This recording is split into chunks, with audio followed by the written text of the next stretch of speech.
ಎಲ್ಲರಿಗೂ ನಮಸ್ಕಾರ. ನಾನು Pammi. Welcome back to my channel. ದಯವಿಟ್ಟು ಎಲ್ಲರೂ ನಮ್ಮ ಚಾನಲ್ಗೆ ಸಬ್ಸ್ಕ್ರೈಬ್ ಆಗಿ, ಹಾಗೆ ವಿಡಿಯೋನ ಎಲ್ಲೂ ಸ್ಕಿಪ್ ಮಾಡದೆ ಪೂರ್ತಿ ನೋಡಿ. ನಾವು ಮಾಡಿರೋಂಥ ಈ ವಿಡಿಯೋ ನಿಮಗೆ ಇಷ್ಟ ಆದರೆ ಒಂದು ಲೈಕ್ನ ಕೊಡಿ. ಇವತ್ತಿನ ಈ ವಿಡಿಯೋದಲ್ಲಿ ಏನೇನಿದೆ ಅಂತ ನೋಡೋಣ ಬನ್ನಿ. ನಮ್ಮ ಮನೆಗಳಲ್ಲೆಲ್ಲ ದೀಪದ ಕೆಳಗಡೆ ಎಣ್ಣೆ ಇರ್ಬೋದು, ಅಥವಾ ಹೊಸ್ಲ ಮೇಲೆ ದೀಪ ಹಚ್ಚಿರ್ತೀವಿ ಅಲ್ಲಿರ್ಬೋದು, ಇಲ್ಲ ಅಡುಗೆ ಮಾಡುವಾಗ ಎಣ್ಣೆ ಚೆಲ್ಲಿರ್ಬೋದು, ಯಾವುದಾದ್ರೂ ಸರಿ ಎಣ್ಣೆ ಚೆಲ್ಲಿರುತ್ತಲ್ಲ ಆ ಎಣ್ಣೆ ಮೇಲ್ಗಡೆ ಸ್ವಲ್ಪ ಹಿಟ್ಟು, ಯಾವುದಾದ್ರೂ ಸರಿ ಅಕ್ಕಿ ಹಿಟ್ಟು, ಗೋಧಿ ಹಿಟ್ಟು, ರಾಗಿ, ಮೈದಾ, ಯಾವುದಾದ್ರೂ ಸರಿನೇ ಒಂದು ಹಿಟ್ಟು. ನಾನಿಲ್ಲಿ ಅಕ್ಕಿ ಹಿಟ್ಟನ್ನ ತೊಗೊಂಡಿದ್ದೀನಿ. ನಾವು ಹೀಗೆ ಎಣ್ಣೆ ಮೇಲೆ ಆ ಹಿಟ್ಟನ್ನು ಹಾಕಿ ಒಂದೆರಡು ನಿಮಿಷ ಬಿಟ್ಟು ಹೀಗೆ ಚೆನ್ನಾಗಿ ಕೈಯಲ್ಲಿ ಉಜ್ಜೋದ್ರಿಂದ ಅಲ್ಲಿ ಇರೋಂಥ ಎಣ್ಣೆನ ಆ ಹಿಟ್ಟು ಅಬ್ಸರ್ವ್ ಮಾಡುತ್ತೆ, ಮತ್ತು ಎಣ್ಣೆ ಪೂರ್ತಿ ಆ ಹಿಟ್ಟಲ್ಲೇ ಬಂದುಬಿಡುತ್ತೆ, ಏನು ಉಳ್ಕೊಳ್ಳೋದಿಲ್ಲ. ನೋಡಿ ಇವಾಗ ಆ ಹಿಟ್ಟು ಹೇಗಿತ್ತು, ಇವಾಗ ಎಣ್ಣೆ ಎಲ್ಲ ಅಬ್ಸರ್ವ್ ಆಗಿ ಹೀಗಿದೆ ಹಿಟ್ಟು. ಎಣ್ಣೆ, ತುಪ್ಪ, ಹರಳೆಣ್ಣೆ ಯಾವ್ದು ಚೆಲ್ಲಿದ್ರೂ ಸರಿನೇ ಈ ಟ್ರಿಕ್ನ ಯೂಸ್ ಮಾಡೋದ್ರಿಂದ ಎಣ್ಣೆನ ಆರಾಮಾಗಿ ತೆಗಿಬೋದು ನಾವು. ನೋಡಿ ಇವಾಗ ಇದನ್ನು ನೀಟಾಗಿ ಕ್ಲೀನ್ ಮಾಡ್ಕೊತಾ ಇದ್ದೀನಿ.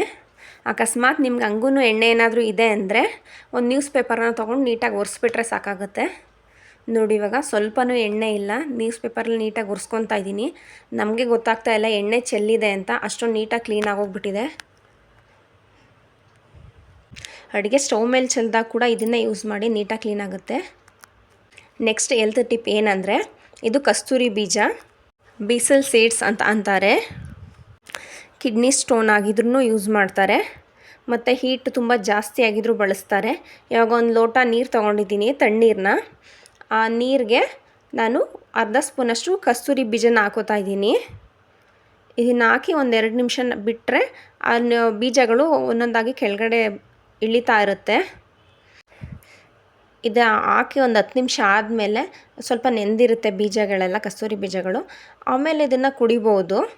ಬೆಳಗ್ಗೆನೇ ಖಾಲಿ ಹೊಟ್ಟೆಯಲ್ಲಿ ಕುಡಿತೀನಿ ಅನ್ನೋರು ರಾತ್ರಿಯೇ ಮಲ್ಕೊಳ್ಳೋಕ್ಕಿಂತ ಮೊದಲು ಇದನ್ನು ಬೀಜನ ನೀರಲ್ಲಿ ನೆನೆಸಿಟ್ಬಿಟ್ಟು ಬೆಳಗ್ಗೆ ಎದ್ದ ತಕ್ಷಣ ಖಾಲಿ ಹೊಟ್ಟೆಯಲ್ಲೇ ಕುಡಿಬಹುದು.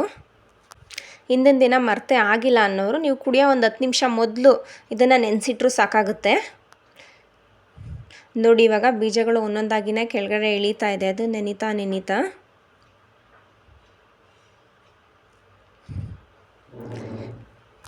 ಬಾಡಿಲಿ ಎಷ್ಟು ಹಿಟ್ಟು ಇದ್ರೂ ಸರಿನೇ ಇದನ್ನು ಕುಡಿದ್ರೆ ಒಂದು 2 ಅವರ್ಸಲ್ಲಿ ಕಡಿಮೆ ಆಗಿಬಿಡುತ್ತೆ. ಇದನ್ನು ಹೇಗೆ ಕುಡಿಯೋದು ಅಂದರೆ, ಒಂದು 10 ನಿಮಿಷ ಮೊದಲು ನೆನೆಸಿಟ್ಟಿರ್ತೀರಲ್ಲ, ನೆನೆಸಾದ್ಮೇಲೆ ಫಸ್ಟ್ ಇವಾಗ ಗ್ಲಾಸಲ್ಲಿ ತುಂಬಿಸಿದ್ನಲ್ಲ ನೀರನ್ನ ಕುಡ್ದಿದ್ದಾಗಿದೆ, ಮತ್ತು ಕುಡ್ದಾದ್ಮೇಲೆ ಇದರಲ್ಲಿ ಇವಾಗ ಮತ್ತೆ ಬೀಜ ಉಳ್ಕೊಂಡಿದೆ ನೋಡಿ, ಅದರೊಳಗಡೆಗೆ ಇನ್ನು ಸ್ವಲ್ಪ ನೀರನ್ನ ಹಾಕಬೇಕು. ನೋಡಿ ಇವಾಗ ಹಾಕ್ತೀನಿ. ಇದನ್ನು ಹಾಕಿದ್ಮೇಲೆ ಇದನ್ನು ಒಂದು 10 ನಿಮಿಷ ಇಡಬೇಕು. ಹೀಗೆ ಒಂದು 4-5 ಸಲ ಮಾಡಿದ್ರೆ ಒಂದು 2 ಅವರ್ಸಲ್ಲಿ ನಿಮ್ಗೆ ಎಷ್ಟು ಹೀಟ್ ಆಗಿದ್ರೂ ಸರಿನೇ ಪೂರ್ತಿ ಕಮ್ಮಿ ಆಗೋಗ್ಬಿಡುತ್ತೆ. ನಿಮಗೆ ಇನ್ನೂ ಜಾಸ್ತಿ ತಂಪಾಗಬೇಕು ಅನ್ನೋದಾದರೆ ಇದಕ್ಕೆ ನಿಂಬೆಹಣ್ಣು ಕೂಡ ಹಿಂಡ್ಕೊಂಡು ಕುಡಿಬೋದು, ಬೇಕಿದ್ರೆ ಕಲ್ಲು ಸಕ್ಕರೆ ಕೂಡ ಹಾಕ್ಕೊಂಡು ಕುಡಿಬೋದು. ನಮಗೆ ಹೀಗೆ ಇಷ್ಟ ಅನ್ನೋರು ಡೈರೆಕ್ಟಾಗಿ ಕುಡಿಬೋದು. ನಾನು ಜಾಸ್ತಿ ಇದನ್ನೇ ಯೂಸ್ ಮಾಡೋದು. ಕಿಡ್ನಿ ಸ್ಟೋನ್ ಇದ್ದವ್ರಿಗೂ ಅಷ್ಟೇ ಇದನ್ನು ಕುಡಿತಾ ಬಂತಾ ಇದ್ದರೆ ಕ್ರಮೇಣ ಕಮ್ಮಿ ಆಗ್ತಾ ಬರುತ್ತೆ ಸ್ಟೋನು. ಇದು ಎಲ್ಲ ಗ್ರಂಥಿಗೆ ಅಥವಾ ಪಲ್ಸಾರೆ ಅಂಗಡಿಗಳಲ್ಲಿ ಸಿಗುತ್ತೆ. ಕಸ್ತೂರಿ ಬೀಜ ಅಂತ ಕೇಳಿದ್ರೆ ಅವರೇ ಕೊಡ್ತಾರೆ. ನಮ್ಮ ನೆಕ್ಸ್ಟ್ ಟಿಪ್ ಏನಪ್ಪ ಅಂದರೆ, ನಾನಿಲ್ಲಿ ಅರಿಶಿನ ಪುಡಿನ ತೋರಿಸ್ತಾ ಇದ್ದೀನಿ. ಅರಿಶಿನ ಪುಡಿನ ತುಂಬ ದಿನ ಇಟ್ಟರೆ ಹುಳ ಬಂದುಬಿಡುತ್ತೆ, ಹಾಳೋಗುತ್ತಲ್ಲ. ಹಾಗಾಗಿ ಈ ಅರಿಶಿನ ಪುಡಿಗೆ ಒಂದು 10 ಲವಂಗನ ತೊಗೊಂಡು, ಬೇಕಾದರೆ ಇನ್ನೂ ಜಾಸ್ತಿನೂ ಹಾಕ್ಬೋದು, ಅದು ನಿಮ್ಮ ಇಷ್ಟ. ನಾನಿವಾಗ ಒಂದು 10-15 ತೊಗೊಂಡಿದ್ದೀನಿ.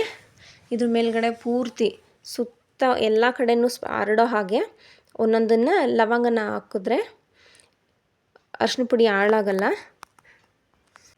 ಮತ್ತು ತುಂಬ ಫ್ರೆಶ್ ಆಗಿರುತ್ತೆ. ಇದ್ರ ಮೇಲೆ ಹಾಕಿರೋ ಈ ಲವಂಗ ಕೂಡ ಏನು ವೇಸ್ಟ್ ಆಗೋಲ್ಲ, ಇದನ್ನು ಕೂಡ ಅಡುಗೆಗೆ ನಾವು ಬಳಸ್ಕೊಬೋದು, ಚೆನ್ನಾಗೇ ಇರುತ್ತೆ. 1 ವರ್ಷ ತನಕ ಇಟ್ಟರೂ ಇದು ಹೀಗೆ ಇರುತ್ತೆ, ಏನು ಹುಳನೂ ಬರಲ್ಲ, ಲವಂಗ ಕೂಡ ಹಾಳಾಗಲ್ಲ. ಈಗ ನಮ್ಮ ನೆಕ್ಸ್ಟು ಹುಣ್ಸೆಹಣ್ಣ ತೊಗೋತಾ ಇದ್ದೀನಿ. ನೋಡಿ, ಹುಣ್ಸೆಹಣ್ಣ ಒಂದೊಂದು ಸಲ ಸಿಕ್ಕರೆ ಜಾಸ್ತಿ ತೆಗೆದುಕೊಂಡು ಇಟ್ಕೊಂಡ್ಬಿಡ್ತೀವಲ್ವ. ಈ ಹುಣ್ಸೆಹಣ್ಣ ನೀಟಾಗಿ ಚೆನ್ನಾಗಿ ಒಂದು ದಿನ ಪೂರ್ತಿ ಬಿಸಿಲಲ್ಲಿ ಒಣಗಿಸ್ಬಿಟ್ಟು, ಅದನ್ನು ಒಣಗಿದಾದಮೇಲೆ ಒಂದು 2 ಅವರ್ಸ್ ಆದರೂ ಒಣಗಿಸ್ಬೋದು. ಒಣಗಿಸ್ಬಿಟ್ಟು ಈ ಥರ ಒಂದು ಡಬ್ಬ ತೊಗೊಂಡು ಬಾಕ್ಸ್ಗೆ ಫಸ್ಟು ಹುಣಸೆಹಣ್ಣು ಹಾಕಬೇಕು. ಆಮೇಲೆ ಹೀಗೆ ಅದ್ರ ಮೇಲ್ಗಡೆ ಸುತ್ತ ಎಲ್ಲ ಕಡೆಯೂ ಅರಳುಪ್ಪನ್ನ ಉದುರಿಸ್ಬೇಕು. ನೋಡಿ ಇಲ್ಲಿ ತೋರಿಸ್ತಾ ಇದ್ದೀನಲ್ಲ ಹೀಗೆ ನೋಡಿ, ಒಂದು ಲೇಯರು ಉಪ್ಪು ಮತ್ತು ಇನ್ನೊಂದು ಲೇಯರು ಹುಣಸೆಹಣ್ಣು ಹೀಗೆ ಹಾಕ್ತಾಯಿದ್ದೀನಿ. ಈಗ ಹಾಕೋದ್ರಿಂದ ಮಧ್ಯದಲ್ಲಿ ಕೆಳಗಡೆ ಇರುತ್ತಲ್ಲ ಆ ಹುಣಸೆಹಣ್ಣೆಲ್ಲ ಹುಳ ಬಂದ್ರಲ್ಲ ಹಾಳಾಗಲ್ಲ. ಅದಕ್ಕೆ ಏನು ಮಾಡಬೇಕು, ಒಂದು ಲೇಯರ್ ಆದಮೇಲೆ ಇನ್ನೊಂದು ಲೇಯರ್ ಮೇಲೆ ಎರಡೂ ಒಂದೊಂದು ಲೇಯರ್ ಹಾಕೋದ್ರಿಂದ ಹುಣಸೆಹಣ್ಣು ಚೆನ್ನಾಗಿರುತ್ತೆ. ನೋಡಿ ಹೀಗೆ ಎತ್ತಿಡೋದ್ರಿಂದ ಒಂದು 2 ವರ್ಷ ಆದರೂ ಏನೂ ಆಗೋಲ್ಲ. ಹುಣಸೆಹಣ್ಣು ತುಂಬ ಚೆನ್ನಾಗಿರುತ್ತೆ, ಫ್ರೆಶ್ ಆಗಿರುತ್ತೆ. ನಾನು ಹೇಳಿರೋ ಈ ಟಿಪ್ಸು ನಿಮ್ಗೆ ಇಷ್ಟ ಆದರೆ ಒಂದು ಲೈಕ್ನ ಕೊಡಿ. Thanks for watching.